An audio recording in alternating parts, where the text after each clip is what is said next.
স্বরচিত কবিতা পাঠে আমি আমিনুল হক চৌধুরী। আমার কবিতার নাম নিজেকে সময় দিও। নিজেকে অবহেলা করো না, নিজের খেয়াল নিও। মাঝে মাঝে খানিকটা সময় নিজেকেও দিও। হয়তো তুমি অনেক ব্যস্ত, সময় নেই হাতে। নিজেকে যদি বঞ্চিত করো, কি লাভ হবে তাতে?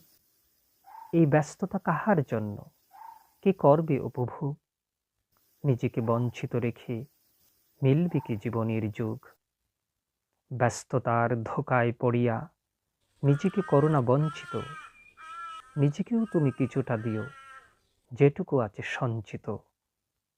হয়তো তুমি সুদিনের অপেক্ষায় রও, নাও তো হতে পারে এমন।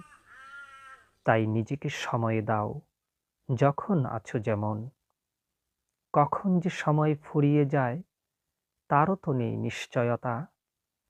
নিজেকে যদি বঞ্চিত করো, তবে নিঃশেষে পাবে ব্যথা।